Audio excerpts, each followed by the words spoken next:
Hey everybody, welcome back into To The Point. Hope you're doing well on this Sunday. Been off for a bit, was a little under the weather this week, but locked and loaded today. Happy to be back with all of you. Yeah, it's weird because it's August, but there's a lot happening in the world of sports. The Olympics are wrapping up today in France, and we talked last week about the opening ceremonies that were a debacle, the boxing incident that to me still was a problem, yet the woman won a gold medal. So I guess I was wrong. Not really, but I guess so. But I got to give credit to the athletes and to NBC, CBC, who do the coverage in Canada. I think they've really put the spotlight on the athletes, as it should be. Seeing great stories like Summer McIntosh winning multiple gold medals, being one of the true just stars of the Olympics, regardless of country. Noah Lyles winning the 100-meter in such close fashion, the fastest man in the world. Seeing Andre DeGrasse and Team Canada win the team relay, where DeGrasse, prior to that, really had a subpar Olympics, looked a little bit long in the tooth, couldn't qualify for the 200-meter final, couldn't qualify for the 100-meter final, but ultimately he goes home with another gold medal, a great Canadian athlete, a guy who's done a lot for this country. So I think it's been good seeing Scottie Scheffler, seeing Novak Djokovic, two great athletes in their respective sports, win gold medals, and seeing their reaction to winning them. Novak Djokovic saying, "This was the greatest accomplishment of my career, the greatest tennis player to ever hold a racket." Him tell everybody, "This was so important to me." Beating Carlos Alcaraz in the gold medal game. Fantastic. Scottie Scheffler shooting a 62 last Sunday. Rallying from being 4 shots back of Jon Rahm entering the back nine and ultimately winning the gold medal. And Jon Rahm doesn't even finish on the podium in an all-time collapse. It was, you're seeing some great things, some great moments. Team USA men's basketball. I can't say it's a great moment because they should win the gold medal. They have LeBron James, Anthony Davis, Kevin Durant, Steph Curry. We're talking about some of the best players of their generation. LeBron James, the second greatest basketball player to ever lace him up. Steph Curry, the greatest shooter in the history of the NBA. Anthony Davis, champion. Kevin Durant, a bucket if there ever was one. And yet they made it captivating. Down 17 to Serbia in the semifinal and rallying because Steph Curry was Steph Curry, dropping 36 in that game.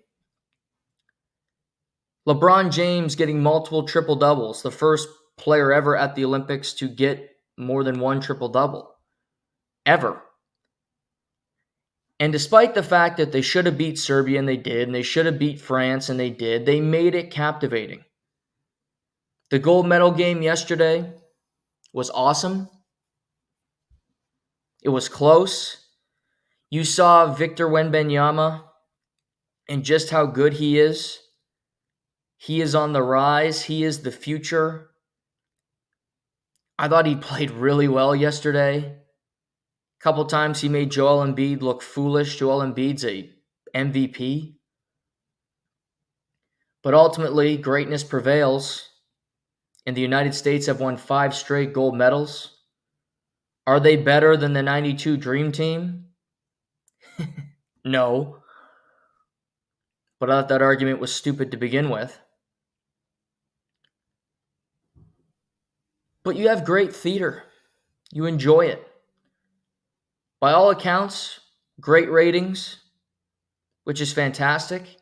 I don't root against the Olympics, but I'm glad when it's about the athletes because it should be. Because the Olympics are one of the biggest corrupt entities in human existence, where the athletes get largely nothing for going over and competing other than pride. If you want to talk about something where you're just going and you're hoping to win because you want to be the best in the world, it's not because of money, because you're not going to get that much money.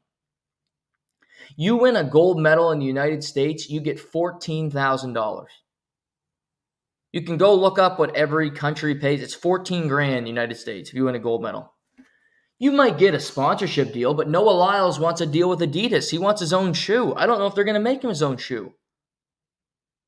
Because nobody gives a shit about the Olympic athlete the week after. That might sound harsh, and I don't care. It's the truth.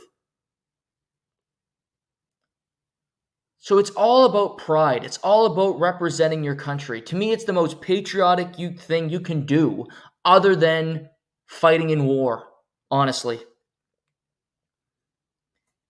Because there's no real benefit to you or your family financially, popularity, or otherwise. It's just about proving to yourself that you are that good, that you are the best swimmer, the best track star, whatever it might be. Steph Curry's Steph Curry. He probably should have won MVP of the Olympics. They gave it to LeBron. I'm fine with that. Lifetime achievement. LeBron had a really good tournament. Steph Curry was better than him. But Steph Curry doesn't need the gold medal. He'll add it to the trophy case, but he's already a made man.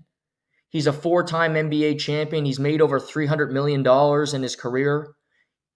His wife's a very popular person. She's made good money. So him winning a gold, it's special. Don't get me wrong. But it's less for the basketball players. It's less for the golfers. It's less for tennis. For Summer McIntosh, this is it.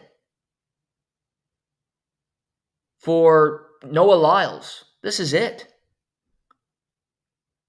For our gold medalists in judo, nobody gives a shit about judo next week. It's on to something else. It's on to UFC. It's on to training camps in the NFL. It's on to Major League Baseball. Are we gonna keep tracking the putrid Chicago White Sox? I am. I won't be watching whatever they're doing in 3 months. Trials for a world championship. And there are people that love certain sports. Yes, there are people that love lacrosse. Yes, there are people that love shot put, I'm sure, and they follow it and it's their passion, but there's few and far between. And it's not harsh when it's the truth. I love the sports that I love. I think one thing I would change about the Olympics, looking back on it, like Canada had their most successful Olympics ever, which is fantastic. And I love that for Canada. Proud to be a Canadian most of the time. But breakdancing is not a sport. It's not. It shouldn't be at the Olympics, or breaking, as they call it. That was one of our gold medals. I don't know if I count that. Because breakdancing is not a sport. It's a recreational activity. Cornhole is a recreational activity. Should not be at the Olympics. I could think about, there's like 85 different swimming events. They're not all sports. Recreational activity, recreational swim. Climbing a wall. Really impressive. Incredibly entertaining to watch. Not a sport, though. Not. Canoeing, to me, not a sport. Recreational activity. Now, that won't change because they need events and they need programming. But that's just, if I was in charge of the IOC, just some things I would do differently. And I might be a hater. I might be looked at that. What? That's just me. Basketball's in. It's just, baseball should be at the Olympics. It's unfortunate for Summer Olympics. It's during the baseball calendar in August when baseball is ongoing. Because baseball at the Olympics would be fun. Seeing Shohei Ohtani play at the Olympics would be fun. You know, Bryce Harper playing for Team USA. Would Freddie Freeman play for Team Canada at the Olympics? That would be cool. That's something I think they miss, because Olympic Games in the winter, when 2026, Italy, I believe. I could be wrong about that, but I think it's in Italy. One of the big talking points, one of the big things to watch will be the fact that NHL players will be competing at the Olympics for the first time since 2014. Over a decade. And it's, if not the biggest event, it's right up there. Team Canada versus Team USA women's gold medal game, always up there. But the rest of the tournament, nobody really cares because nobody can win otherwise. Somebody break through and upset Canada-US, maybe, unlikely. But is the U.S. better than Team Canada? Can another team slip through? Czechia on the rise, things of that nature. I enjoyed the Olympics. Good programming, good stories. A guy who was great on TV, Donovan Bailey, star. I loved hearing his analysis about running and just you can tell he still believes he's the best in the world, which is fantastic. I love Donovan Bailey. When he ran in Atlanta, it was before I was born, 1996. But I remember it. I remember going back and watching the race, hearing stories from parents, grandparents, friends about Donovan Bailey becoming the fastest man in the world. Doing it all. So I have my gripes. I don't think silver and bronze medal mean anything. I'll never change that opinion because to me, sports are about winning. When you compete in anything, you're not happy with second. You're not happy with third. And the Olympics seems to be the only spot where you are. And that's just foreign to me. It can be anything. When you finish third in a hockey tournament as a kid, I wasn't happy about finishing third. I wanted to win the tournament. It wasn't like, oh, we're going home with third place. Let's throw a party. No. You want to win everything that you're in. That's the outlook. That's the goal. But they work so hard and they work all these years, so you can't have that opinion. But I get it.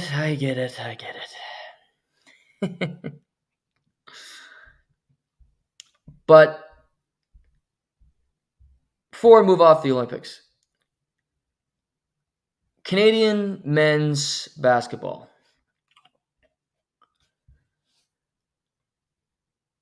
I mean, the only way I can describe it is it's a fucking disaster. You don't make the medal round. You don't even get to compete for the bronze medal that, would make every 85-year-old grandmother and my mother excited that you came home with that. Getting beaten by France, who, credit to them, got to the gold medal game. But Jamal Murray was putrid in this tournament. Dylan Brooks could knock down a shot. SGA was great, but the free throw line, he was apoplectic. The best team. Oh, we're on the rise. Canada men's basketball. We can medal. Spain's getting old. They suck. True.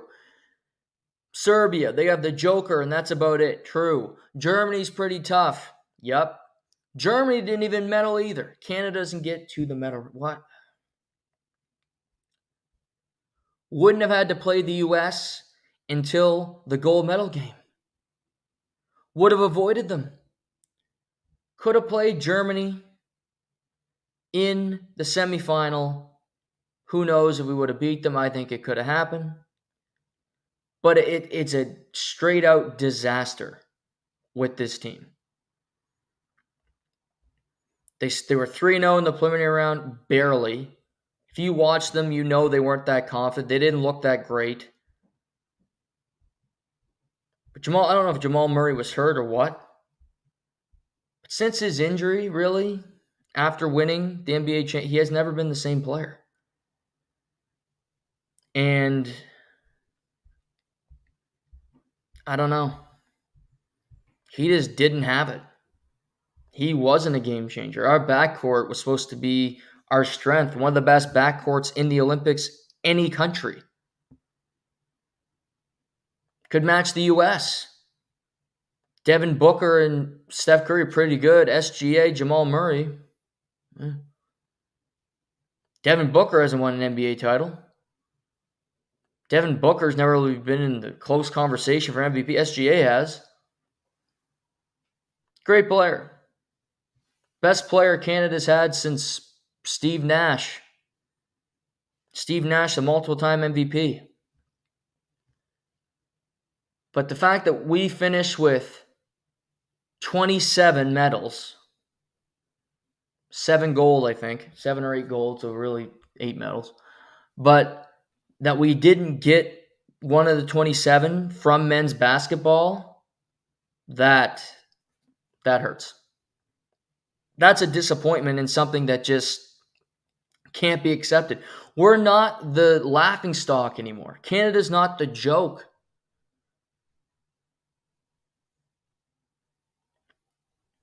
Canada's better than Serbia. Joker's better than anybody in the world. He's better than any player on Team USA. Period. But come on. Not medaling? Go grab the 85-year-old grandmother a fucking bronze, for Christ's sake. Just poor performance. It was over in the first quarter. They were down 18-4. And they never could, within 5, never got closer. Disaster. I don't know. That's kind of my final thoughts in the Olympics. The U.S. women are currently playing for gold. They are up 3 on France with 42 seconds left. What a disaster that would be if they don't win. Australia took home the bronze medal earlier today over Belgium. So, still a lot to be decided. But down to the wire for Team USA, the women trying to take home gold in both women's and men's basketball. But closing ceremonies are this afternoon. And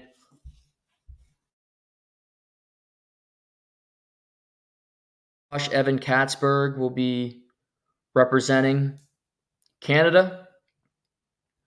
Should be fun. Great Olympics. It's a great thing to have over summer.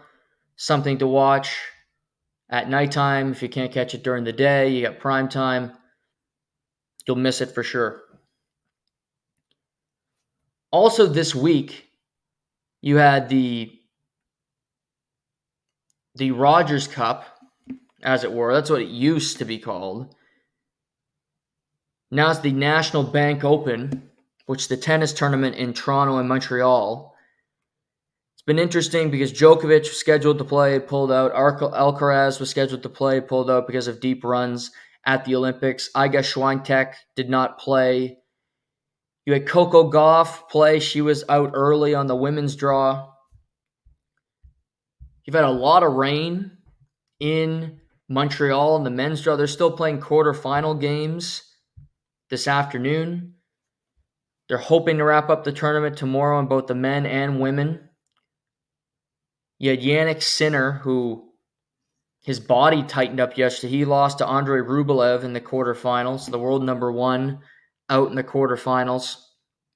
Today you have Sasha Zverev, who's had a great year. He's playing Sebastian Korda, the young American who's on the come up. You have Hubert Hurkacz, the big server. Andrei Rublev is still in the mix. So women's draw, Jessica Pegula, who actually won the tournament last year. She's back in the semifinals. She's playing Schneider of Russia, who's trying to break through. You have Emma Navarro and Amanda Anisova, both two American women in the other semifinal. I've been watching a lot of the tennis because I like the tournament. It's in Canada. The bad part for them is the timing. With the Olympics ongoing, a lot of the players played the Olympics, deep runs. They're not going to do both. Some did. Sasha Zverev played at the Olympics, flew over from Paris, playing here. But I think you have guys like Djokovic isn't even playing Cincinnati, which is this upcoming week, which is really the big tune-up event prior to the U.S. Open, which begins in a couple weeks. But that's the thing. Scheduling, this is just a tough year for it. You don't get a lot of big names. Weather hasn't been that good.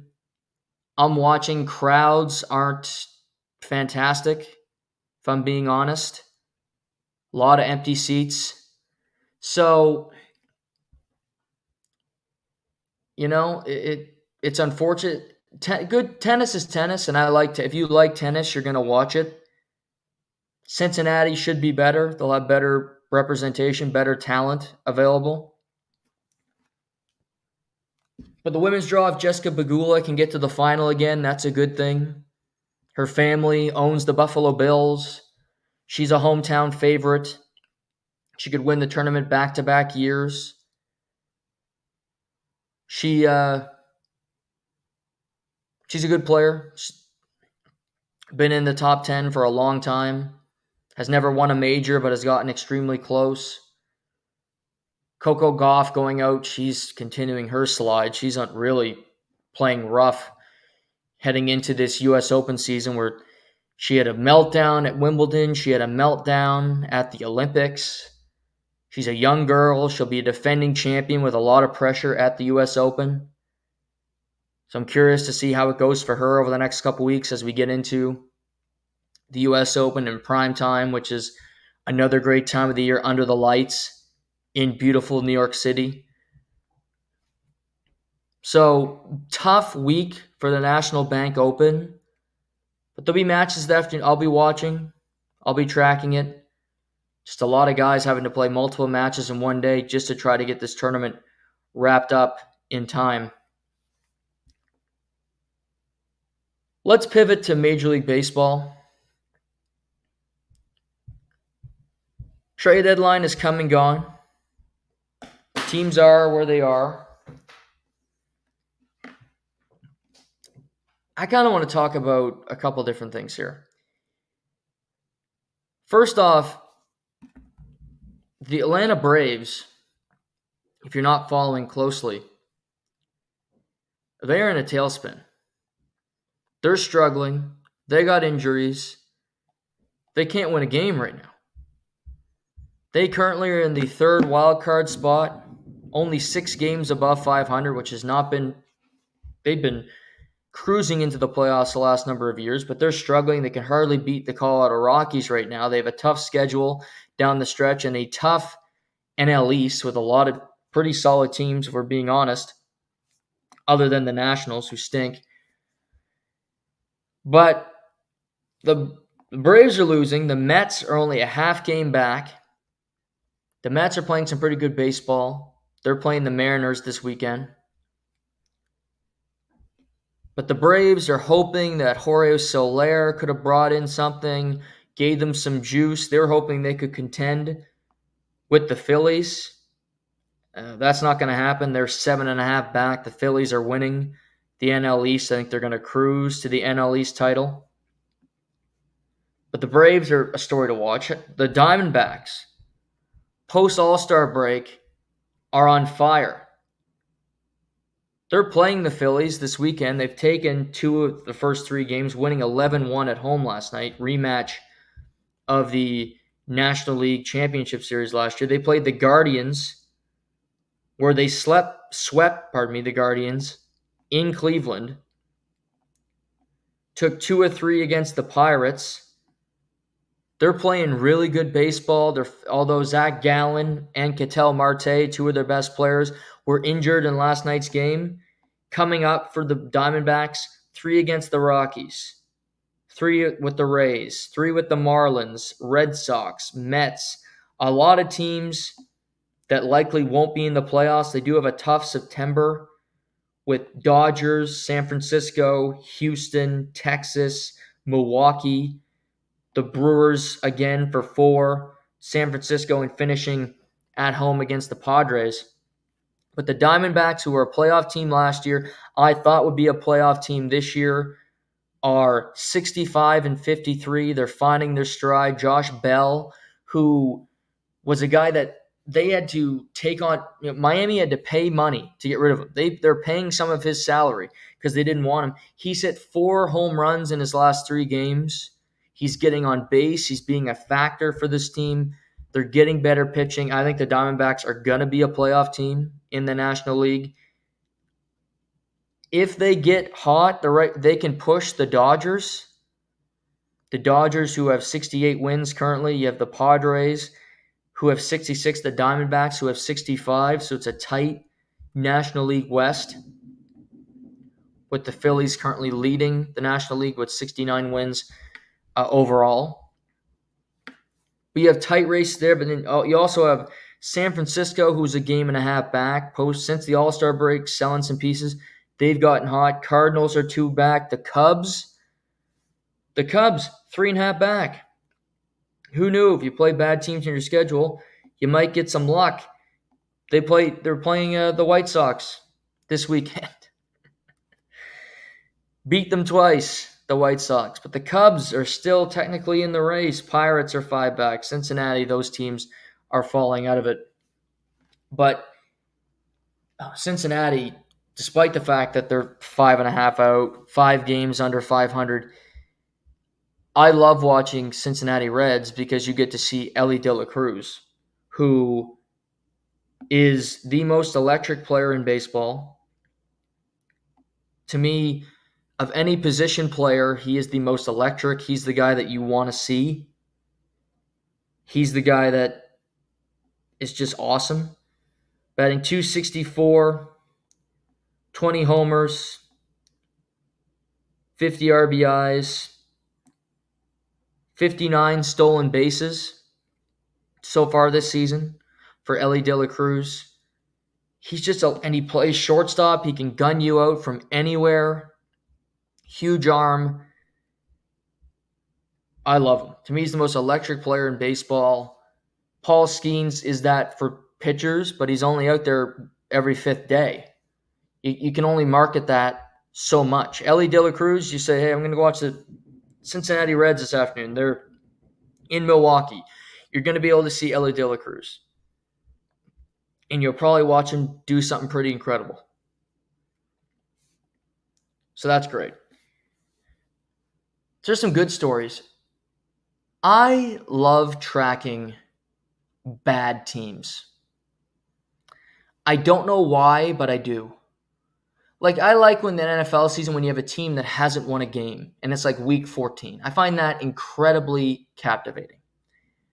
Now, when that team wins a game in the NFL and they have 1 win, I kind of lose interest because I'm like, oh, it's just a bad team. But when they haven't won, you go, how long is this going to go? Could they go a whole season without getting a win? In baseball, there's so many games that you're going to win more than 1, obviously. But how bad can you be How putrid can you be to the point where could this team not win 40 of 162 games on a schedule? And that's where we're at with the south side of Chicago, otherwise known as the Chicago White Sox. It is August 11th. Happy birthday to my grandmother, Linda Hannah. I wish you were here. I miss you every day. But it is August 11th, and the Chicago White Sox have 28 wins.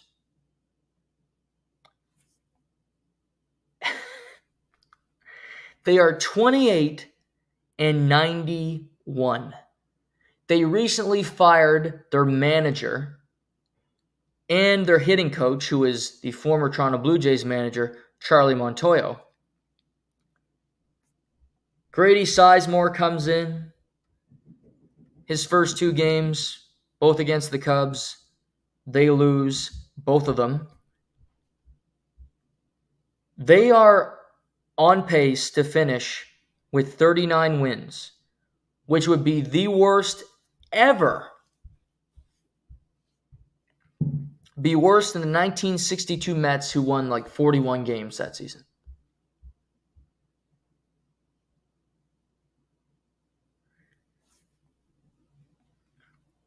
They are so putrid.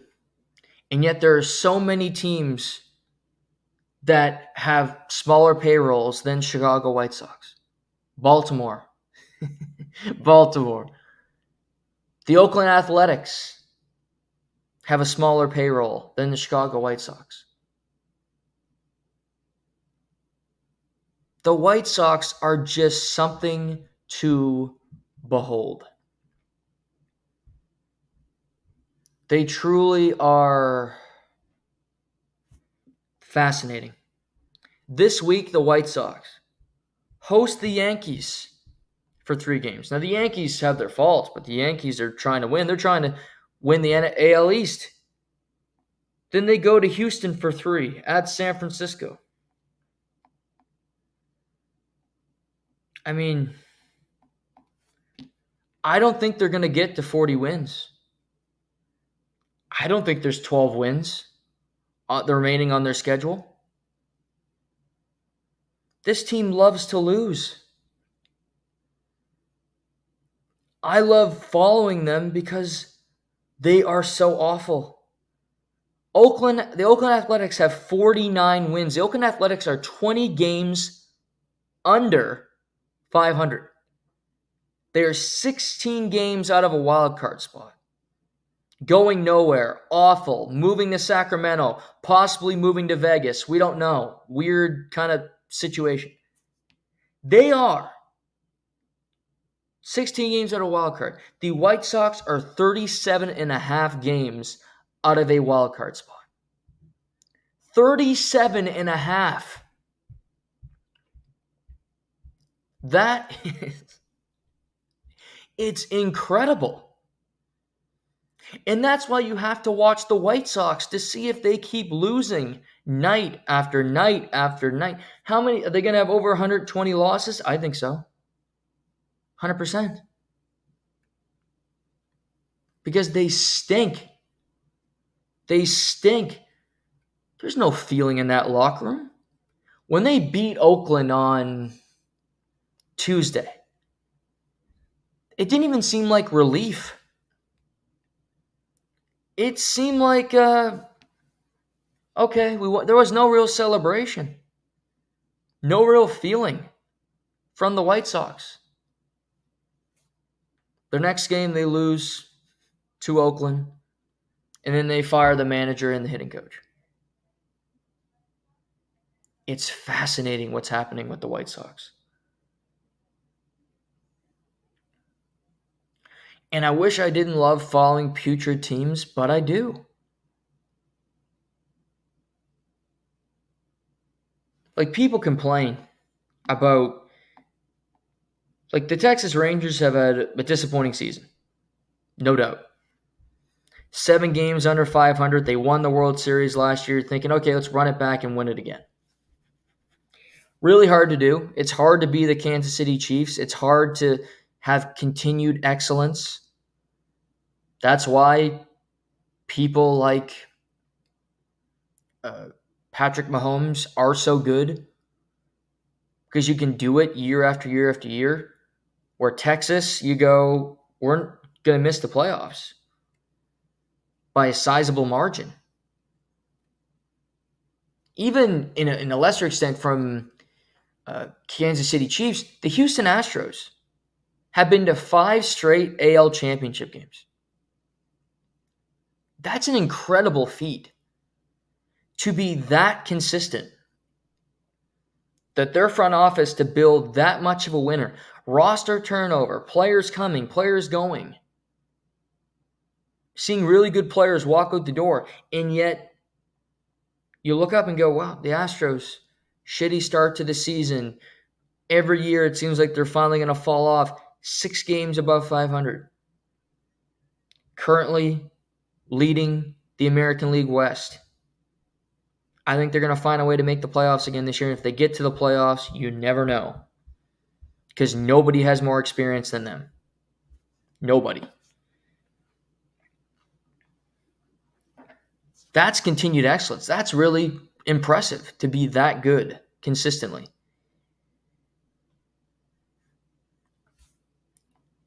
The White Sox have been horrible for a long time. But they haven't tried to be, they're not even trying to be, they didn't think they'd be this bad this year. I guarantee you going in, that's why they fired the manager. That's why they do a couple things with Jerry Reinsdorf, who owns the Bulls and was the owner when the Dream Team was there and he broke it up and everything.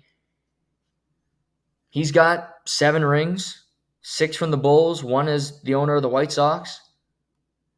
But since winning that World Series in 2005, this team has been abysmal. This team has been known for having Mark Burley, who will probably be in the Hall of Fame one day. Having Adam Dunn, who was a really good first baseman, but never having really good teams, never having consistency. And they're chasing it, spending money, bringing back Tony La Russa, desperate as Jerry Reinsdorf, who's not a young man, trying to chase a ring that's likely not going to come. He's 88, trying to win one before he dies. But you kind of just look up and go, well, where's this team going? What's happening with it? I love tracking it. Blue Jays. The Blue Jays are not a good team, obviously. They are 9 games below 500, 10.5 out of the wild card. They've been a playoff team recently. They've been consistent, consistently a wild card team, consistently can't win in the playoffs. But they had a fire sale at the deadline. They still have their core pieces. And Mark Shapiro, the Toronto Blue Jays president, met with the media this week. And it was interesting. I liked that he did a press conference. I like when people are accountable and they meet, they answer questions. He didn't want to get into Ross Atkins and John Schneider's future. I don't think either of them are going anywhere. If I had to guess, I think their jobs are safe. They're kind of tied at the hip right now.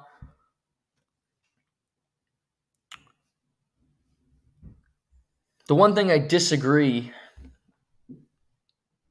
my biggest disagreement with the press conference, he said we have the pieces to do it. We can push this forward. We just got to find the right guys to go with this group. you're not talking about the Houston Astros where you go, Altuve's been here a while and Bregman and Yordan Alvarez, and we've had all kinds of success. We've gotten close, but haven't wrapped up, the World Series trophy. The Toronto Blue Jays, kind of their front office has this feel about them that we have this awesome core that is so close to winning, and it's kind of similar to their hockey team's approach. And it's just simply not true. They've been to the playoffs multiple years in a row, and yet they haven't won a playoff game. Ross Atkins has been the GM of the Blue Jays for a decade. He has not won a playoff game yet. It's kind of hard to do. The White Sox, I believe, won a playoff game over the last 10 years, as did the Oakland Athletics. 10 years without a playoff win. Vladimir Guerrero Jr. is in the midst of a 22-game hitting streak, which is 6 games off a franchise record, which is an awesome feat. And you can make an argument he's been the best player post-All-Star break, but it kind of falls off on deaf ears because when the season's over and he starts playing his best baseball, I don't know about other people. I'm not watching a whole lot of Blue Jays baseball right now because why would you? They stink. I'd rather watch, if I'm going to watch a bad team, I've already stated, I'm watching the White Sox. I like watching the Diamondbacks. There's certain teams that I keep an eye on.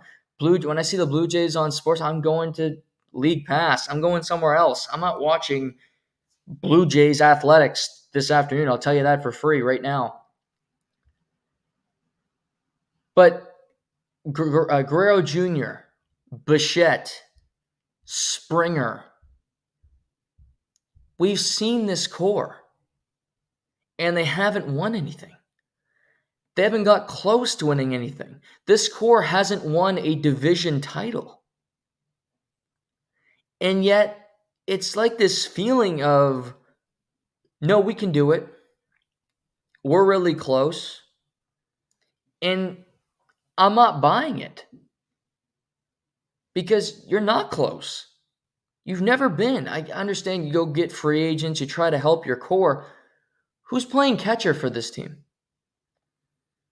Who's playing catcher? Is it Alejandro Kirk? That can't happen. I mean, he's got 3 home runs in the season. He doesn't hit for average, doesn't hit for power.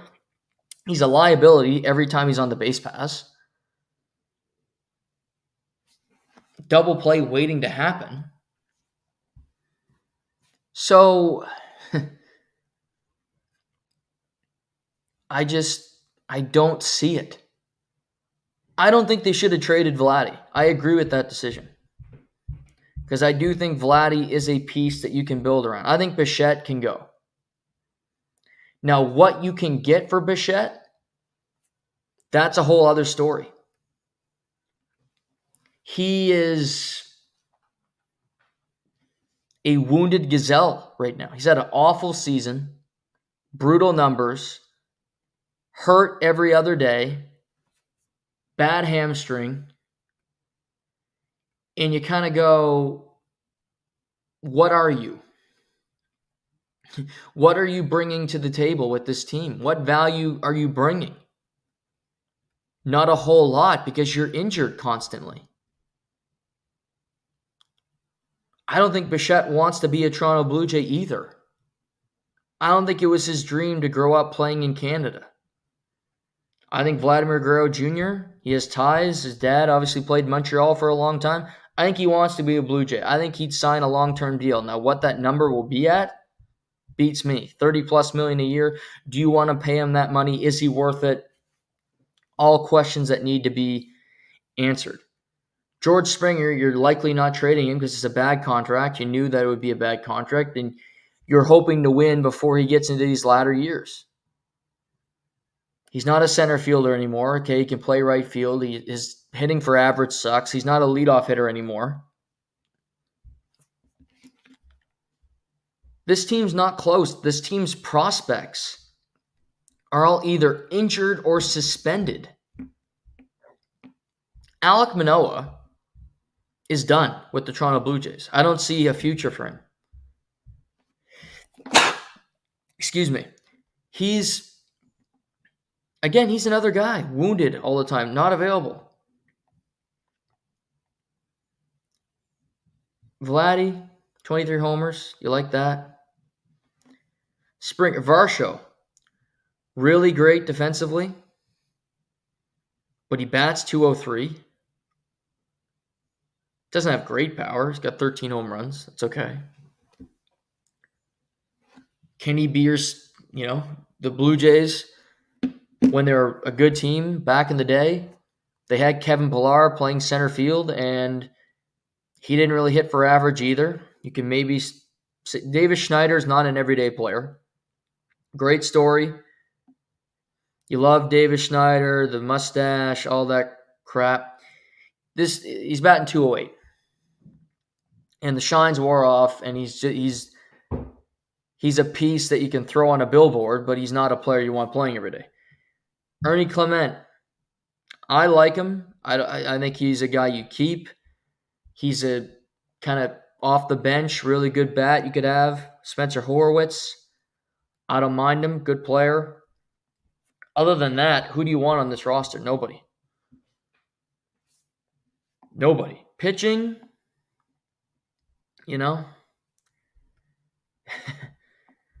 Rodriguez, I think, has some potential. Barrios, good season, bad season so far with him. Hoping for a bounce back. Gosman, bad season. Bassett, not a great season. Bowden Francis, not really an option. Chad Green, I keep him in the bullpen. But you go through it. I don't think this team is close to being competitive. I don't think this team will be a playoff team next year, regardless of what they do in free agency, because other teams have money too. And other teams will be disappointed with their seasons. Texas won't be happy that they missed the playoffs with their huge payroll. Seattle very well could miss the playoffs this year. They don't expect to miss the playoffs. They expect to win the division. I think a lot of people expected Seattle to win the World Series this year. And they still could get in and go on a run. But they're not happy with their record. They're not happy with where they're at. With the fact that their bats have been putrid, they're hoping that guys like Justin Turner, Randy Arozarena can help turn the corner. Because quite frankly, their pitching's been quite phenomenal. Lucas Gilbert, 2.91 ERA. Luis Castillo, 3.48. George Kirby, 3.13. Miller, 3.46. Wu, 2.27. They can't hit the backside of a barn door. That's why they lose games. Their pitching has kept them alive this season. Twins, Royals, Red Sox, or Astros are going to miss the playoffs. The Red Sox are not spending like they once did. But the Red Sox, the Fenway Sports Group, they like to win. They like to spend money. They like to be in the mix. The Royals, I love watching the Royals. The Royals are fun. Bobby Witt Jr., one of the bright faces in baseball. I think they're going to get in. Personally, Salvador Perez, Hunter Renfroe, this team. I think the Twins are going to pass the Guardians and win their American League Central, because I think the Twins are just a well-run organization and had been for a long time. They won a playoff game for the first time in a long time last year against the Blue Jays. I think they're a threat if they get in again. They have the pieces to be. Experience from last year. I think they'll get in. The Yankees are 20 games above 500. They have their ups and downs. They've lost 2 out of 3 games to Texas so far in their series this weekend. Yeah, Baltimore, top American League. I mean, looking for the Blue Jays, are the Orioles going to be worse next year? Probably not. They have 70 wins already this year. They have all young players. Who are they going to lose that's really that consequential? If anything, I think they'll want to improve their pitching, which is why I don't think they'll win a World Series this year, because I don't think their pitching's good enough. Yes, they got a couple really good starters. Corbin Burns coming over from Milwaukee was awesome. He's been as advertised. But they could use some more pitching, and I think that'll be their downfall. Yankees are always competitive. They could have a new manager, new outlook going into next season because they fail again this year, which I believe that they will. Red Sox, as I said, 6 games above 500. They're not perfect, but they don't have the Blue Jays payroll. They're not staring that in the face. They might go, you know what, we're better than we thought. Let's spend some money this summer. Let's bring in, or this winter, pardon me. Let's bring in some players. Let's see what we can do. So, Ross Atkins coming back or John Schneider, I think, is secondary because I don't think this team's that good. Looking at top MLB free agents upcoming. It's also trades, but those are tougher to do. So this summer, if we Juan Soto is not playing for the Blue Jays. He might go back to the Yankees. You never know, but if he doesn't, he's not going to the Blue Jays. So pass on that. Corbin Burns. Be nice to have. Having a really good season with the Orioles. I don't know if they'll sign him because they're kind of cheap and they like to find guys at a premium. But he's been worth it. He's going to get money from somebody because Corbin Burns has been really good. He's going to pitch in the playoffs. Maybe he pitches well there. We'll see. Alex Bregman. Blue Jays do need a third baseman, if you ask me. They don't have one. Haven't had one in a minute. Be 31 at the start of the that's scary. I don't love that, giving him big money over big years. Pete Alonso doesn't really fit with the Blue Jays. You have Vladdy, unless one of them becomes a full-time DH. Again, Pete Alonso, I don't think is a great fit. Max Fried with the Braves. You also have Blake Snell, who will be a free agent again, who's pitched really well as of late. 2 pitchers who have their issues. Snell, who did have a no-hitter, but that was the first time pitching a complete game in his career. Cody Bellinger back at it with the Cubs. So it's not a great free agent class. Jordan Montgomery, who's had a brutal year for the Diamondbacks. His numbers are just awful. Walker Buehler, Matt Chapman, not going back. Jack Flaherty, Paul Goldschmidt, no. Teoscar Hernandez, who could return to the Blue Jays. Interesting. Rhys Hoskins, Tyler O'Neill, Canadian Max Scherzer, could be a retirement option. Gleyber Torres, who likely will leave the Yankees. Christian Walker. So there are guys, but I don't think it's a free agent crop that's going to wow you. It's going to change your organization. Corbin Burns would be the greatest fit because another starting pitcher. But the Blue Jays have starting pitchers. The Blue Jays have good ones on paper. Putting more payroll into that, I'd rather have a really good third baseman, which they really haven't had since Josh Donaldson, quite frankly. Trading Bichette for options. Could you do a baseball trade with somebody trying to help another team out while helping yourself? It was a good press conference. It was good to hear from Mark, but I don't think this team's going anywhere.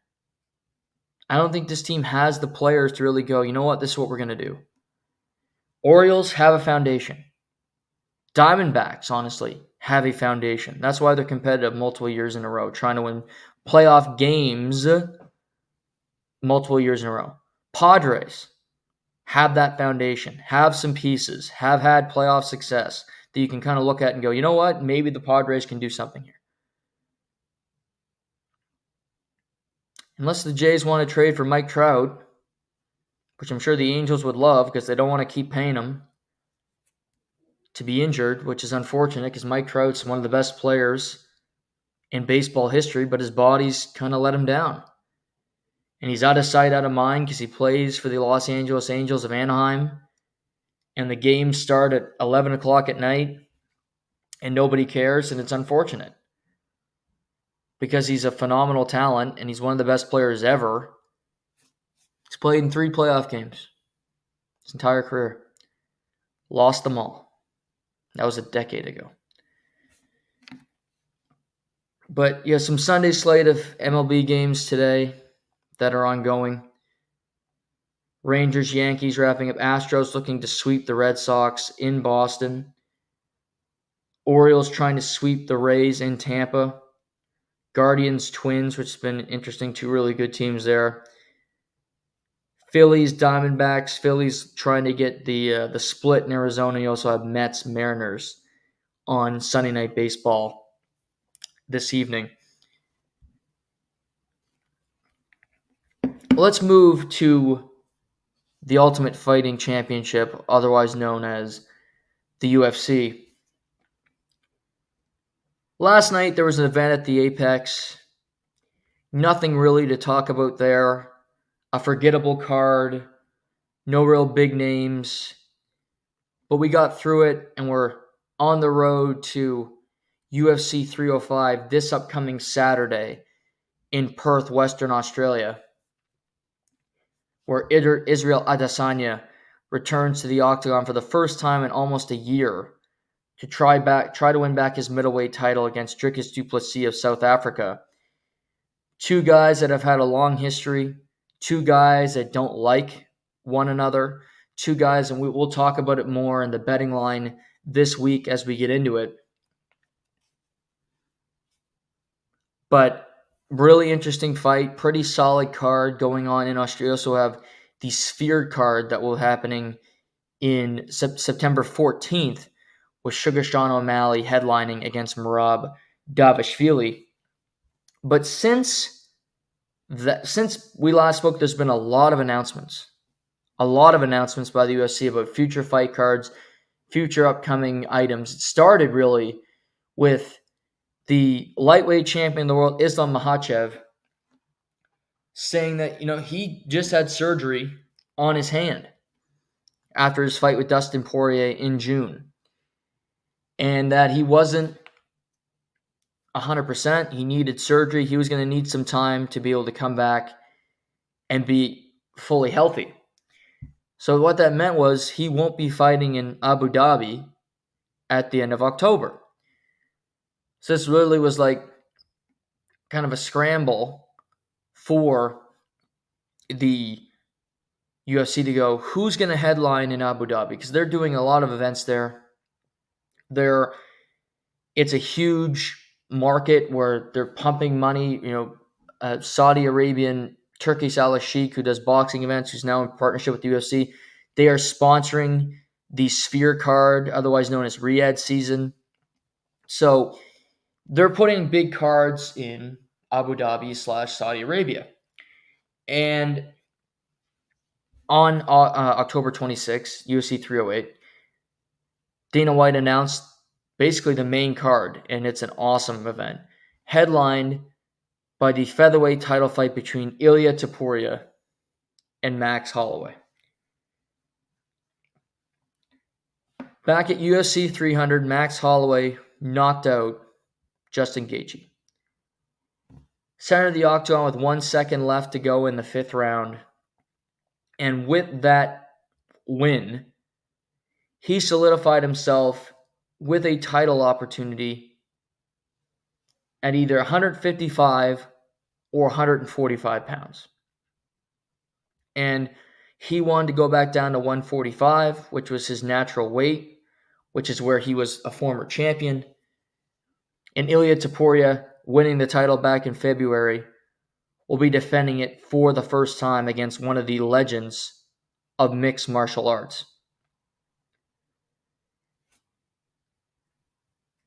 This might be the fight of the year. This might be the most anticipated fight of the year, period. Ilia is such an interesting striker. So good in a variety of disciplines. Great boxing. His kickboxing is on point. He can beat you on the ground if you want to go there. But you're fighting Max Holloway, who has said many times, I'm the best boxer in the UFC. And you can't really argue. He's on point. His kryptonite has been Alexander Volkanovski in his career. Other than that, he's pretty much blemish free. incredibly talented, picking up wins against Arnold Allen, picking up wins against Justin Gaethje to get back into the title conversation, knocking out the Korean Zombies, who he's technically back-to-back TKO victories on his resume. This is an awesome main event. I thought it was going to be UFC 307 in Utah, but they put this fight in Abu Dhabi. I think they want these cards to be awesome, as I said, and it is. But these two guys are both so good. Ilya, the young lion, who's the champion, who's brash, who's been saying nobody deserves to fight me. Max saying, I'm going to go out there and finish you. Not beat you. I'm going to finish you in the middle of the octagon. I'm going to become champion at featherweight once again. Be the 145-pound champion. Ilya, I don't know how this one's going to go. This is such a great fight. Two guys that can do it all as mixed martial artists. Two guys that just simply are so uniquely talented. It should be an awesome fight. I can't wait to watch it. That goes down October 26th.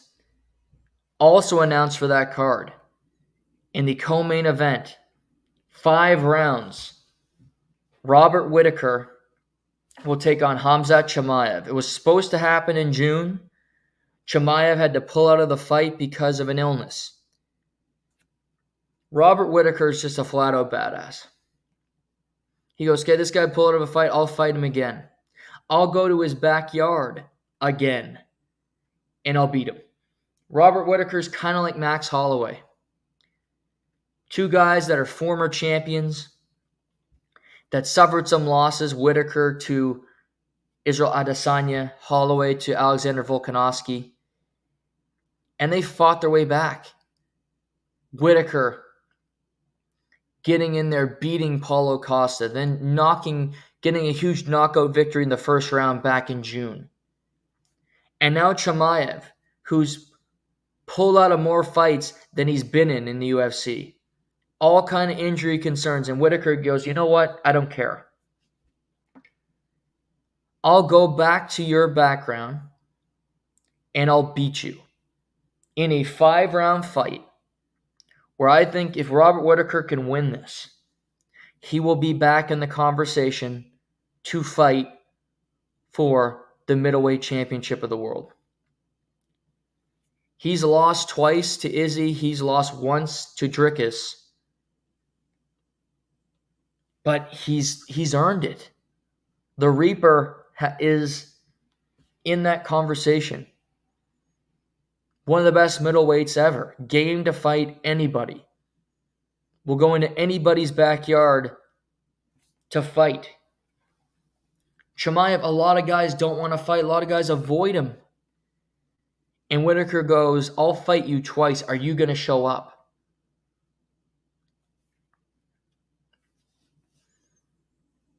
Whoever wins this fight very well could be the number 1 contender for the winner this coming Saturday. Sean Strickland is still in the mix, but I don't know if the UFC wants to give him the title shot. I don't know if they love having him at the top of the bill. He's a great fighter. He's outspoken. He's interesting to some, me. But I don't know if the UFC loves having him on a poster. He's spoken out about fighter pay as well. So he has some X's on his back when it comes to the UFC not giving him exactly what he wants. Whittaker could be next in line. Also on this card, heavyweight battle, Cyril Gane against Drago, Alexander Volkov. Be the second meeting. Cyril won the first fight. I think Volkov's improved a lot since their first fight. Volkov's improved a lot since that loss to Derek Lewis that never should have happened. Volkov is a really good striker. He's got that size and he can just hit you with that jab for 3 to 5 rounds, whatever it might be. But he's also improved his ground game. Ciryl Gane last fought September of 2023, where he beat Sergey Spivak, the polar bear, who won last night in the main event. Ciryl Gane is kind of an enigma, says he wants fights, but then kind of runs from fights. We'll talk about a France card that he's not going to be on, which is interesting. This is a good fight for both. Volkov, if you look at he beat Sergey Pavlovich not long ago at the last Abu Dhabi card. And he's been impressive as of late, Alexander Volkov.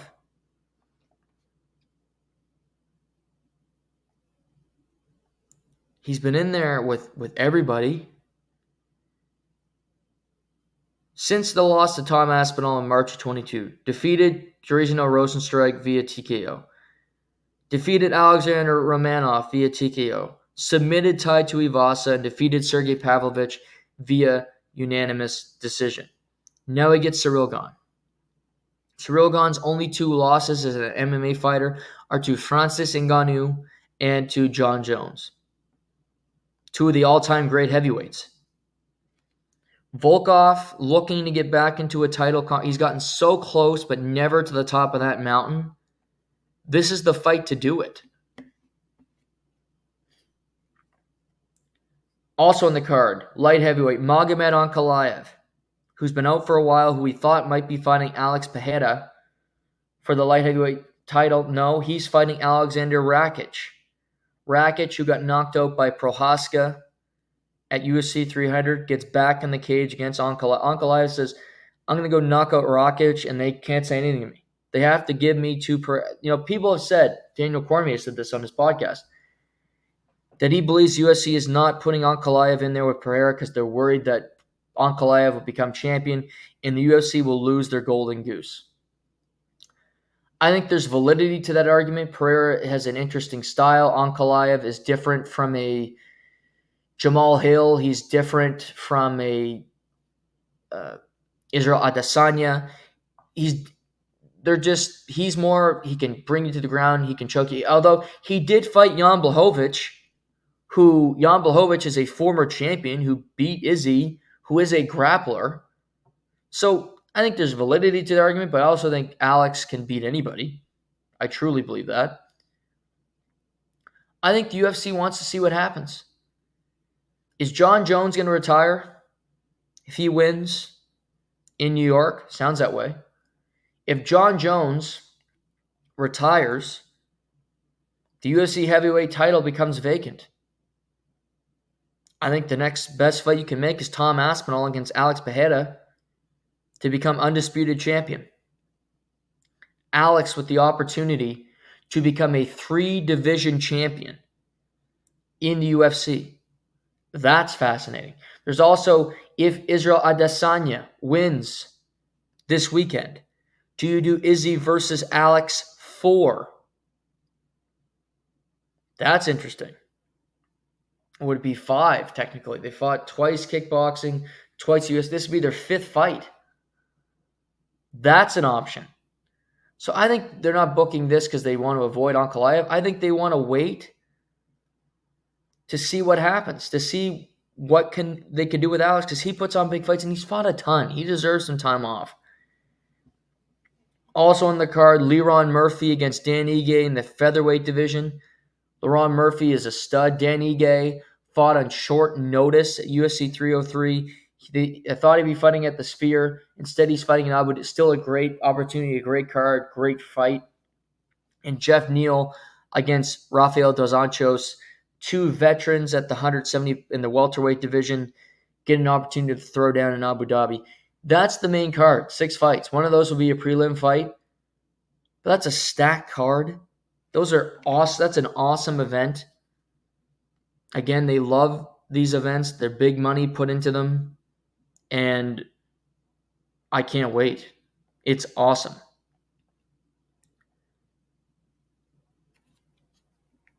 Going back a little bit, UFC 307. That's in October as well, but it's October 5th at the Delta Center in Utah. Utah has a partnership with the UFC. They host an event every year. It's normally in the summer, but they went to London. So now it's in October. What's going to be the main event? That's the question. Because Islam Makhachev would have fought in Abu Dhabi. He's hurt. He can't fight. Alex Pereira. I don't think they're going to book him on this card. As I just said, they're waiting for him. There's options. So I don't think there'll be a light heavyweight title on this card. Sean O'Malley is fighting at the Sphere a month before. He won't be fighting again in Utah. Middleweight title. They're fighting this upcoming Saturday. They won't be fighting. Featherweight will be fighting later in October. So you keep running through. Welterweight is Bilal Muhammad just fought in July. He's not returning. That quick a turnaround in Utah. Heavyweights fighting in New York in November. So there's really only a couple. It's either Alejandro Pantoja, who's the flyweight champion of the world, who has not fought since May, where he beat Steve Erceg in a very fun fight. But he said after that he wants to take time off, probably only wants to fight in December. Which, I think he would fight on this card for the right money, for the right opportunity, for the right fight. But again, who is he going to fight? He's beaten everybody in the flyweight division. Does he fight Amir Albazi? Maybe, but that's not really a fascinating... Nobody is clamoring for that. So that leaves the females. Well, it's not going to be Alexa Grasso. She's fighting Valentina Shevchenko at the Sphere in the trilogy fight, which is awesome. We haven't seen Zhang Weili since UFC 300, and there are some interesting fights for Zhang Weili that are interesting. Now, and this is, I'm not saying it's right, but MMA for women will never be what for men, just when it comes to interest. But Zhang Weili, Tatiana Suarez would be an awesome fight. I'd sign up for it. I think it could be a main event. You also have Verna Jandiroba, who's been on a run as of late. So there's some fights there. Or there's also bantamweight, where Raquel Pennington won the title in January. And she looks like she could fight Juliana Pena. But if that's the main event, nobody's going to be happy. But it could be. Because also announced on the card, Kayla Harrison, who fought at UFC 300. PFL coming over, two-time Olympic gold medalist in judo. She'll fight Caitlin Vieira. And I think if Kayla wins this fight, she'll be next for the title. Because that's just Kayla Harrison. She's that good. We don't know the main event yet, and the event is not that far away. I think it's going to be Raquel Pennington, Juliana Pena. And people will be upset with that, but there's going to be a couple pay-per-views like the one in Brazil that it's not loaded. But also on this card, there's some good fights. Jose Aldo re-signed with the UFC. He's fighting Mario Bautista. Fun fight. Anytime Jose Aldo's he's going to be in Utah, you get to see the legend. That's good stuff. Kayla Harrison on a card. That sells. Carla Esparza, former champion, her retirement fight against Tisha Pennington, who is Raquel's wife. So if you get both Penningtons on the card, that is interesting. Movsar Evila versus Aljamain Sterling. Two guys that don't really like each other. Aljamain, former champion. I think this is a fun fight. It's one of the best fights I think it might be the best fight on the card, period. You also get Chris Curtis against those are just the fights that have been announced. Chris Curtis, Kevin Holland, middleweight. That's just two guys that are going to be on the feet throwing fists for 15 minutes. So that's fun. So that's a fire fight. That's fun. UFC threw no main event yet, but that's my guess because I don't think they're going to put Alex Pereira on this guy. I don't think he wants to come back that soon. He shouldn't have to come back that soon. They're not going to put Conor McGregor on this card on Utah. So, again, these events happen. If you have good fights around a main event that not that many people are crazy about, I think it works. I think that's what the UFC basically is trying to do here. UFC Paris, and last weekend in September 28th. Paris is might have the best MMA crowd in the world. Just seen the Olympics going to be wrapping up, and then you get the UFC. Main event, Benoit Saint-Denis, who got knocked out by Dustin Poirier in March. He returns to take on Renato Moicano in the lightweight division. Two pretty solid grapplers, two guys that just like to have fun fights. Moicano, who's already won twice this year. Moicano, who, he always says Moicano wants money. 35, says he doesn't know how much longer he's going to fight, wants to make the most of it, wants to maximize his potential. Beat Drew Dober in February, then came back in April. Quick turnaround, knocked out Jalen Turner at UFC 300. Now he gets Benoit Saint-Denis. And Benoit Saint-Denis is, to me, he's still great. Yes, he lost to Dustin Poirier, but a lot of people have lost to Dustin Poirier, the God of War. 13-2 as a pro. He has got all the tools. These two guys are really good. Benoit's still only 28 years old, still a young guy, a lot of potential. Really fun main event. Benoit Saint-Denis is from France, so he's going to be the hometown favorite. Co-main event, another Frenchman, Nasruddin Imavov. The middleweight will take on Brendan Allen. Imavov has had a couple really impressive wins as of late. He's been in there with Chris Curtis. He fought Sean Strickland not long ago. He said he'd like to get that fight back. They're both kind of similar strikers in the way they do things. But you look lately, Chris Curtis defeated Roman Doelice, defeated Jared Cannonier back in June. So he's defeated some tough guys. Brendan Allen is another guy who fought Chris Curtis. Very close fight. Was an awesome fight, quite frankly. 24-5 as a pro.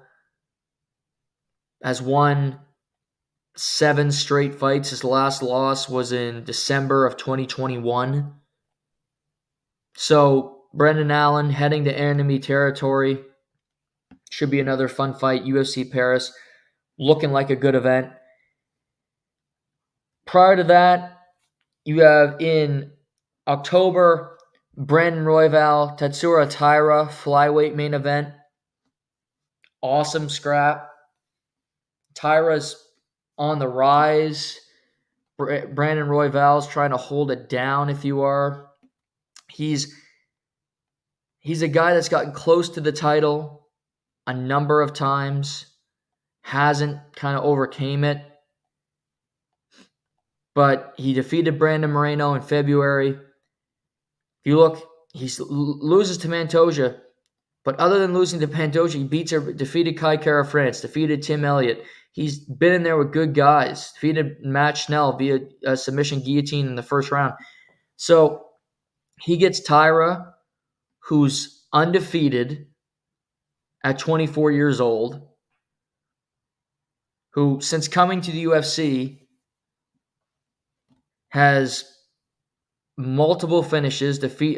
Finished Alex Perez back in June. So two guys that are really close to a this would be, I think if Taira wins this fight, he will be the number one contender for the flyweight title because he's undefeated, because he's a fresh opponent for Pantoja.